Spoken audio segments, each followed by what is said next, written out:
Hello, good morning all of you. Today we will study chapter number 7 in class 8th, History, Education and British Rule, शिक्षा और अंग्रेजी शासन.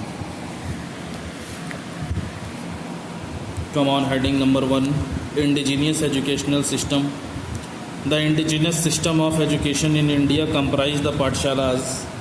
भारत का बहुत ही प्रसिद्ध जो सिस्टम था, या कह लो बहुत ही इम्पोर्टेंट जो सिस्टम था शिक्षा का, उसमें पाठशालाएं, प्राथमिक विद्यालय और मदरसे हुआ करते थे, ये मौजूद हैं. The Hindus predominantly studied in the पाठशालाज.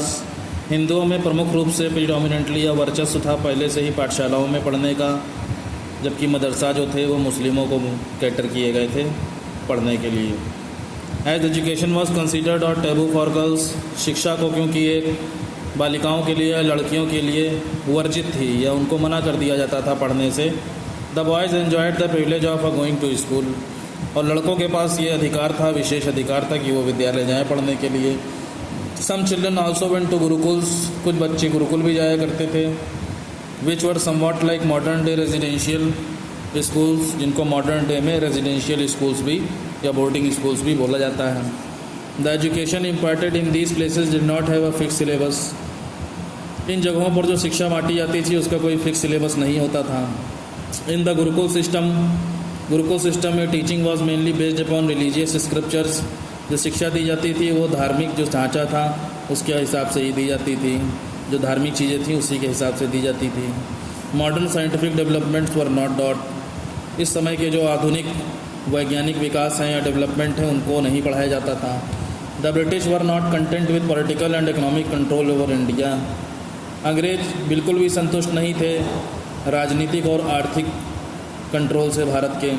They wanted to produce a class of educated Indians. ये चाहते थे कि भारत में भी एक पढ़ा लिखा समाज हो, who could wholeheartedly submit themselves to the colonial rule, जो कि पूरे दिल से, पूरे हृदय से अपने आप को अंग्रेजी शासन के लिए समर्पित कर दे. They wanted to introduce English education. उन्होंने अंग्रेजी शिक्षा से परिचित कराने चाहा. As well as modern scientific developments. इसके साथ साथ आधुनिक वैज्ञानिक जो विकास है उसको भी प्रीवेलेंट एजुकेशन सिस्टम जो उस समय चल रही थी शिक्षा की व्यवस्था उसमें डालना चाहा उन्होंने इन चीज़ों को, अंग्रेज़ों ने.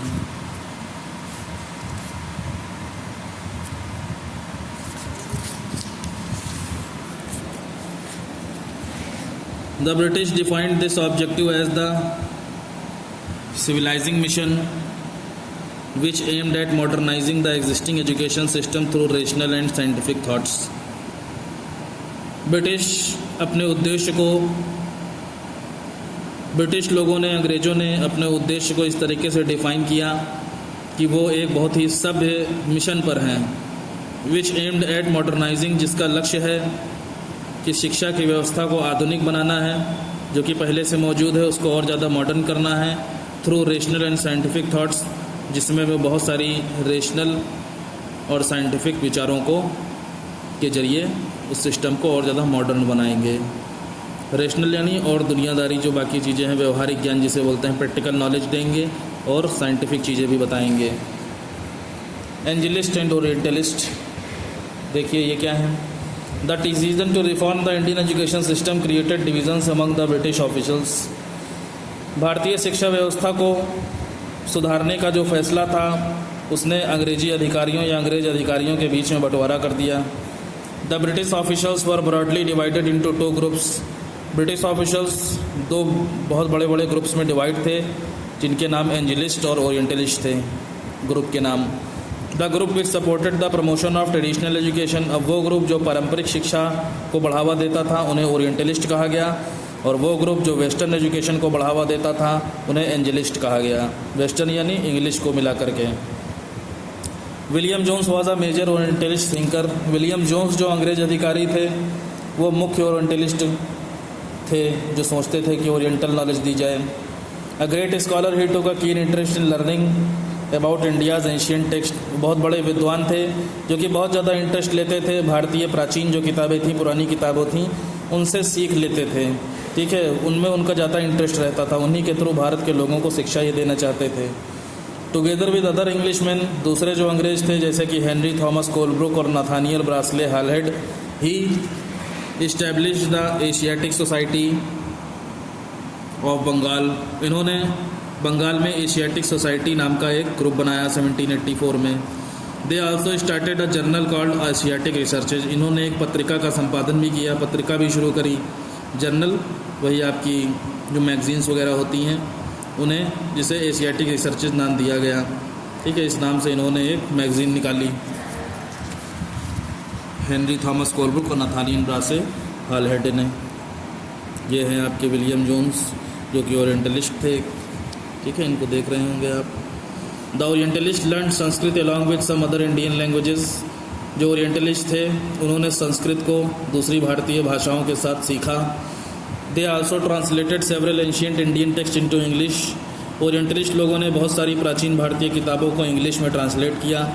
दे strongly believe that the medium of instruction should be classical Indian languages such as Arabic, Persian and Sanskrit. वो इस बात में बहुत ही मजबूती से विश्वास करते थे कि मीडियम ऑफ इंस्ट्रक्शन यानी बातचीत करने का जो तरीका है या शिक्षा प्रदान करने का जो तरीका है, शिक्षा देने का जो तरीका है, वो क्लासिकल भारतीय भाषाएं होनी चाहिए, जैसे कि अरेबिक, पर्शियन और Sanskrit. In 1800 the Fort William college was set up, 1800 में फोर्ट विलियम कॉलेज को सेटअप किया गया। Where the English civil servants, जहाँ पर अंग्रेज लोगों के जो सिविल सर्वेंट्स थे, इनके जो सरकारी नौकर थे, were trained in Indian traditions and customs, उनको भारतीय परंपराओं और रीति रिवाजों से ट्रेन किया गया।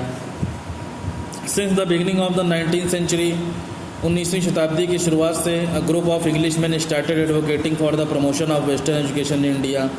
अंग्रेज़ों का ही एक ग्रुप जो था उसने वेस्टर्न एजुकेशन को इंडिया में लाने के लिए एडवोकेट किया, यानी वकालत करी कि जो मीडियम है उसको इंग्लिश रखा जाए।